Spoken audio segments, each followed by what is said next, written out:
Good morning, friends. Thank you, Tim, for the introduction. As you know, or perhaps you know, that Max India Foundation is the social service arm of the Max Group. And we are actually focused on providing quality healthcare to the underprivileged. So my work is really on the healthcare platform, along with allied subjects like there is waste management, environment always, because without an eco-friendly, healthy environment, you can't have good health, and water, sanitation, and waste. However, you may wonder why I have decided to speak. So I'll just tell you a few. So we do a 360 approach on healthcare for the underprivileged, starting with prevention, that is immunization.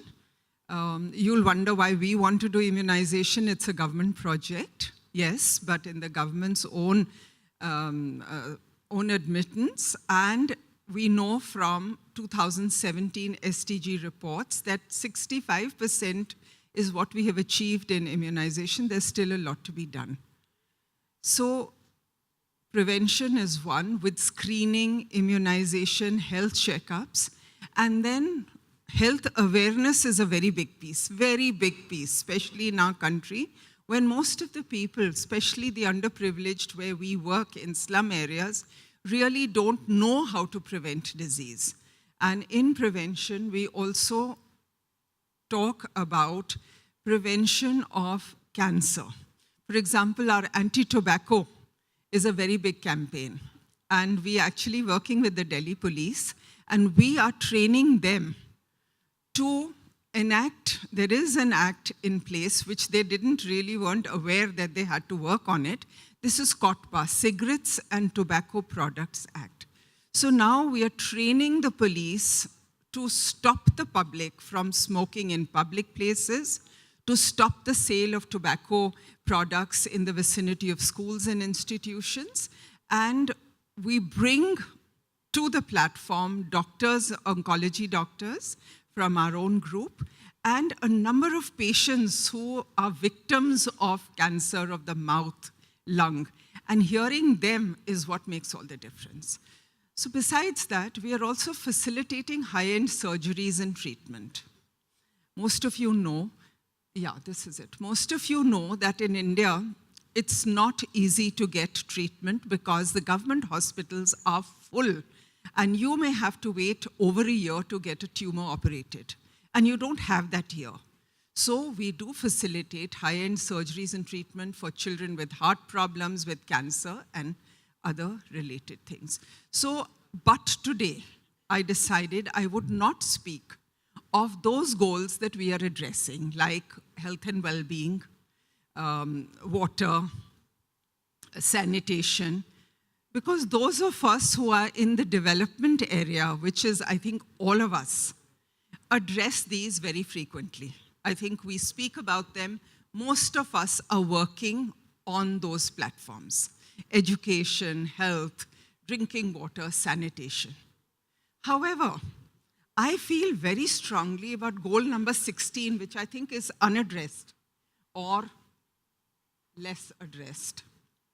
What is this? Peace, justice, and strong institutions. Why do I speak about this today?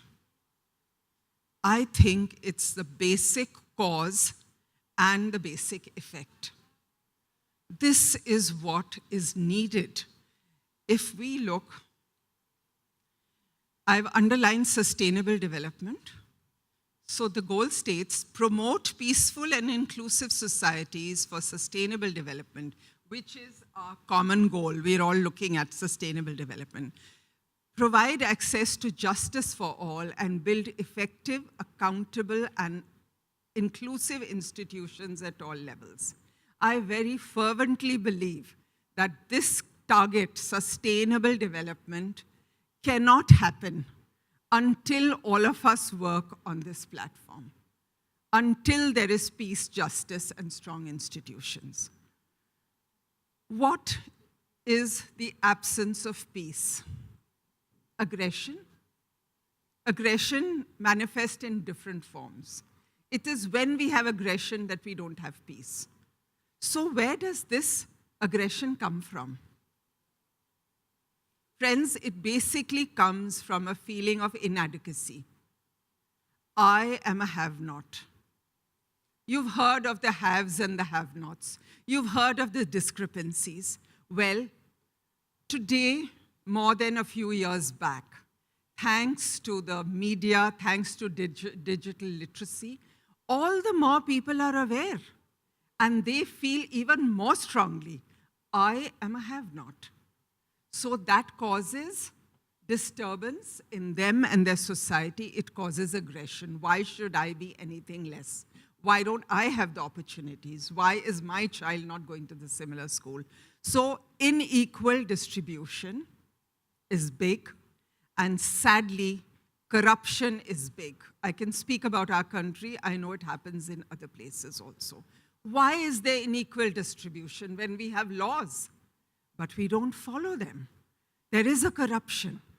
People are paid to get ahead. And then the others who are left behind say, we are honest people, why aren't we getting there? And then there is aggression. Unequal opportunities, there's a lack of inclusivity.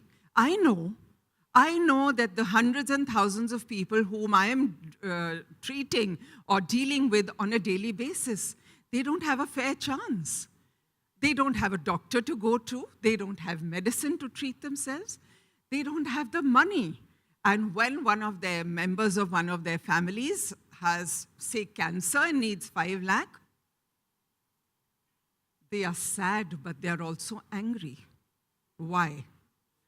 Discrimination, color, caste, religion, and creed. I don't have to explain this particularly and sadly in our country. Maybe we've always been on this. We've always had a system of class. We've always had a system of caste. But then when we came up as a secular country where we, the people, were equal, based on this, people will not accept it. Why? Just because I'm a different color or a caste? Because I'm supposed to be less than anybody else? That's why my children don't have an opportunity? That's why I can't get a job, because reservation is on the basis of A, B, and C. But I am D. I can't feed my people. So I am angry. I am angry. Evident partiality, same thing, where very openly somebody is partial to the others and others are left behind. Those who are very much on an equal footing. Justice denied or delayed, as you know, is the same thing. This is the worst possible thing. If justice is not there, no wonder we have so much of what we call, we call it Maoism, we call it, at different groups and levels in our country. We have these little bits of angry people who are only being negative and counterproductive. The rule of law doesn't prevail. Rule of law. Same as the one I said before, that reward and punishment not in place. This is the basic edict of society. If you do good, you get rewarded. If you do bad, you get punished. But if you do wrong and you do not get punished, then the people who do good and don't get rewarded, there is anger. There is aggression. And when people can't help it, they start killing each other. When the law doesn't work, they take law into their own hands, resulting in destruction. So where's the sustainable development? Where is there any development? No. Lack of intent and sincerity in execution of products. Products or projects, I think, is what I really meant. I often come across this, since CSR started, all of us have come on board, we, the Max Group, were on board well before the 2%, but however. Now, many of us are doing it very sincerely, but let's admit there are a lot of people who are simply ticking a box. Now, in the last few years, there's been a lot of talk about, making toilets, construction of toilets, because the Prime Minister said cleanliness, swachhta, and we should have no open defecation, which was a very, very good and a noble thought. But what are people doing? Just for the name of it, if you're going to make 2,000 toilets, without any water, without any facility. So what are you doing? You're just creating a little wall, and people are not using those. In the villages, they're using them as storerooms to store the grain or the straw for their animals or something else. Because the system has to be complete. Your intent has to be sincere. You have to make sure that the solution is complete. You're doing something, so have it from A to Z. It's similar if I say I'm going to, check you with a doctor, but I don't give them medicines. I do, because what's the point? What is the point? If the medicines are not available there or they can't buy them, there's no point. So if there is a lack of intent and sincerity, there will be anger. And people say that. We go to villages and often people tell us, oh, lots of people come and go, they take photo ops and push off. Why? Because people must have done that. And then that makes them even more angry. They don't bother trying to help us. Let's just do things on our own. And ineffective leadership. Ineffective leadership, very important. Friends, all these points are very, very important. But I really want to stress on them because if you look around, one of the previous speakers spoke about how the index of anger has gone up so much in the last few years. I forget who it was. And the happiness quotient has come down, but anger has gone up. This is why anger has gone up, because of unequal distribution. So what does this anger do? So we are all angry because things don't seem to be fair. The legal system is not working. Law and order is tardy, or it is differential, or it is preferential, if you may like. What happens? Disruption in peace will always take the clock of development back in time. Always. See what's happening in Kashmir. This morning, we stood up in a moment's silence. Very, very unfortunate. 40 to 44 people, men in uniform, died in one shot. Can you imagine the ripple effect on so many families and on the motivation and all the other people with them? That is their comrades, their colleagues, everything. What was this about? I don't believe it is about a community. I don't believe it is a lack of justice or anything. I think, like I said, it's the cause and effect. I think it is because the youth was unemployed and idle. An idle mind is a devil's workshop, and they get bought over by antisocial terrorist elements because he's not busy, he's not doing anything. Because disruption in peace over there has taken the clock of development back. There are no jobs, there is no industry, and there are other political things which I will not mention now because it's a closed state and other things. This is just an example, but you know it. Every time we have processions, and if the people want to protest about something, so the first thing they do is burn up public transport. Buses are burnt and buildings are stoned. My goodness, that takes all of us back in time, doesn't it? All of us.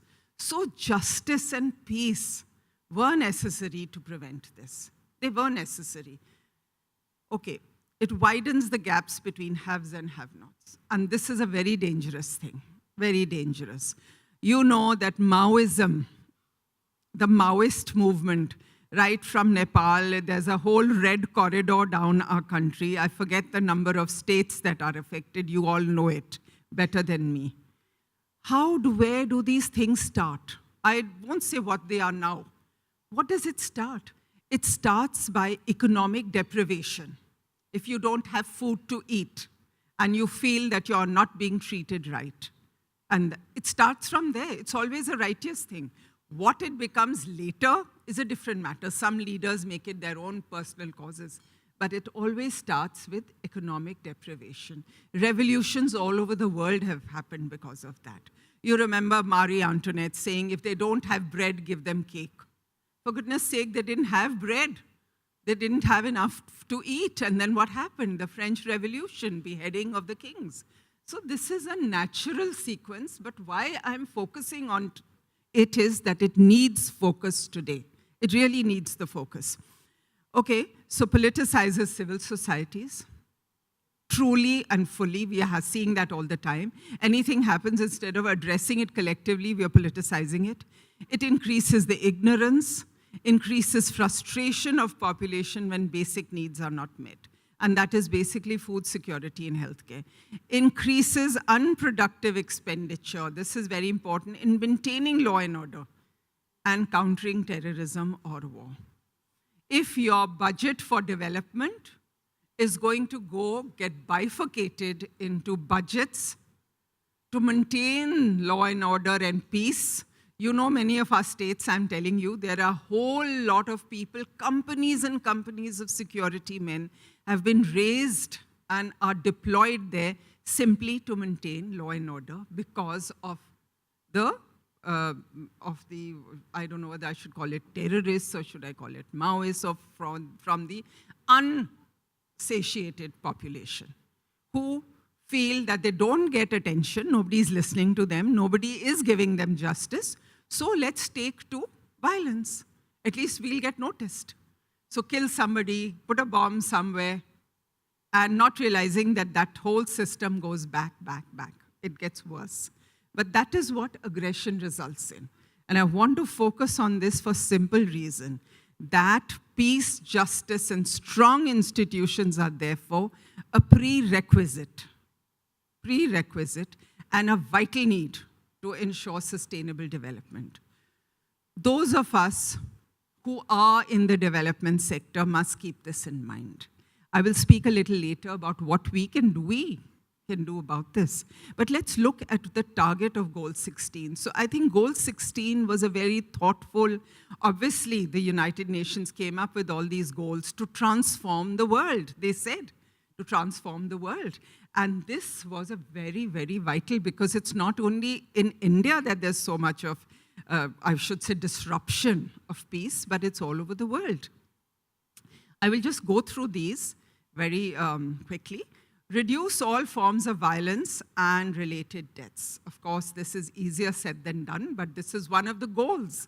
So this is what the governments should be doing, aided by those of us who want to help in the development process. Reduce all forms of violence and therefore reduce disparity. End abuse, exploitation, trafficking, and torture of children. This has become a worldwide phenomenon, sadly. Really sadly, but there's no break. It's just getting worse. It's getting worse, and we have to stop it. I know there are a lot of organizations working on this, trafficking of children, but we need to address it more and in a focused manner.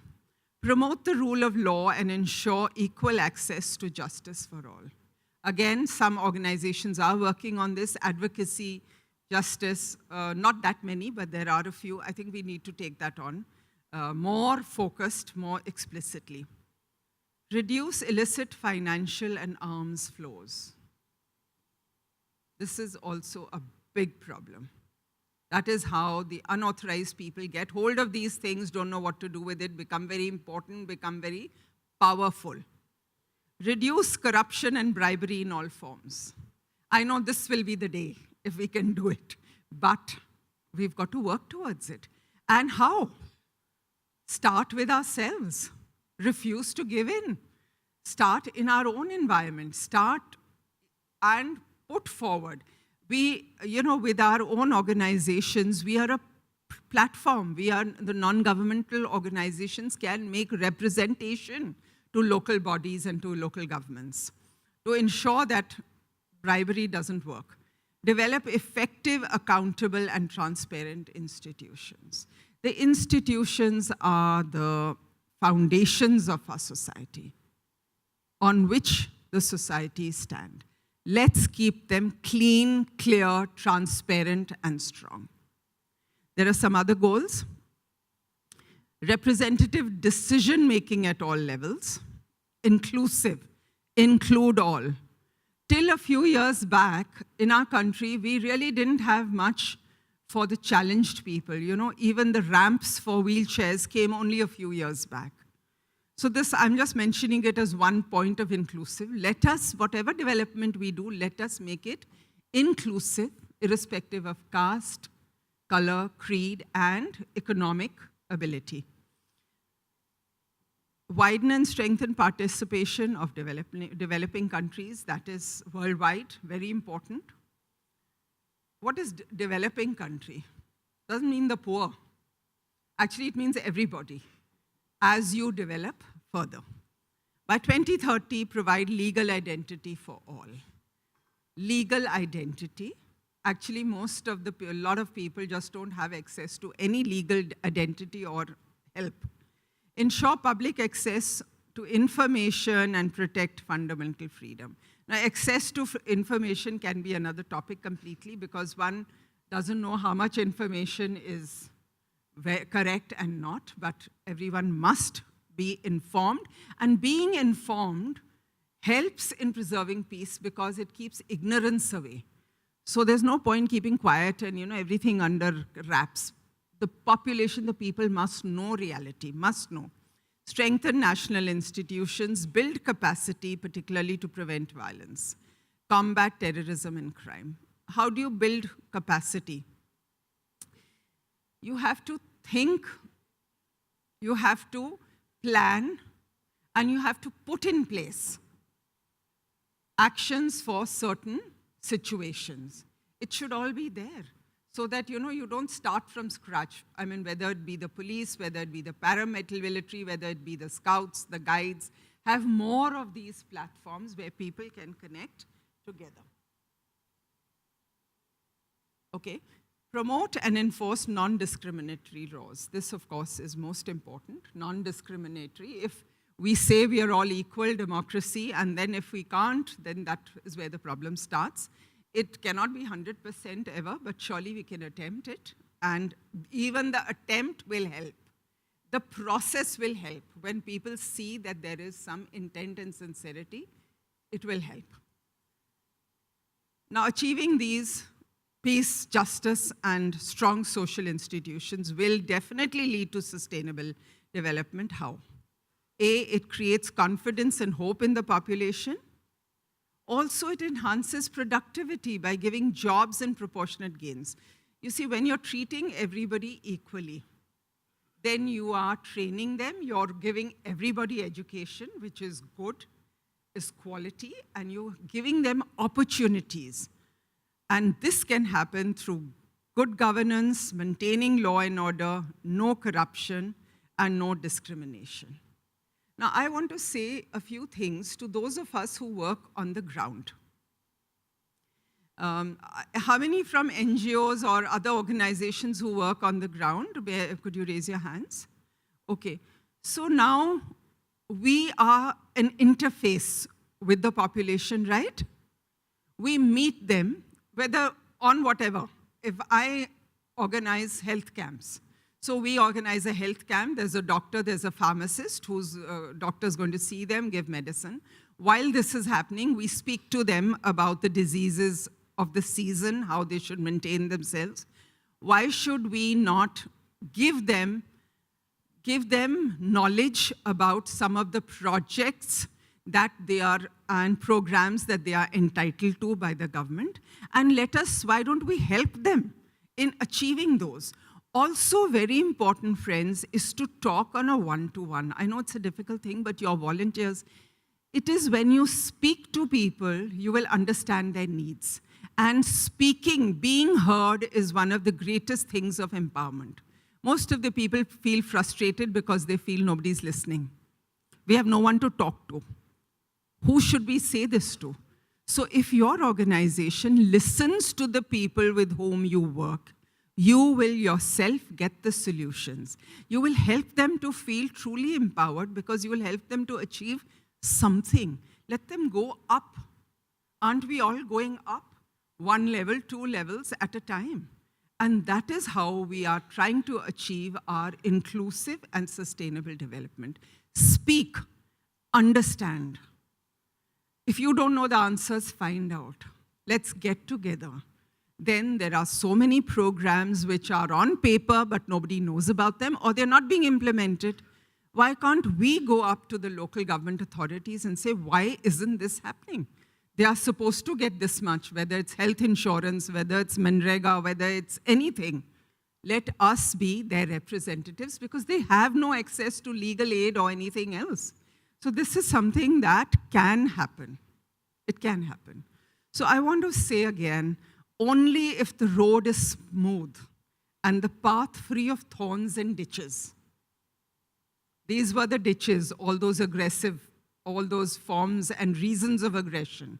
Only then can the vehicle of development reach its destination of providing for all. We still have so many maternal deaths, so many children when they're born. There's so many, I mean, in the SDGs, we'll talk about it later. In 2017, India's report, by the way, wasn't so good. Out of 156, I think we were 111th. No, 116th, I think. And Bangladesh was 111, and Brazil was 56. So we aren't doing so well at all. And to me, this aspect of peace justice is very important. It's not enough to just give water. You give water in a village, there still will be Hindu-Muslim problems happening there. There will be still BJP Congress things happening there. And some of these foolish people don't realize development is for them. You're doing work for them, but for them, the party politics is more important. And then half the time, these projects don't go through. So this is what, make the road smooth and the path free of thorns if we are genuine in our intention of sustainable development. Friends, give peace a chance. Our very survival depends on it. Thank you.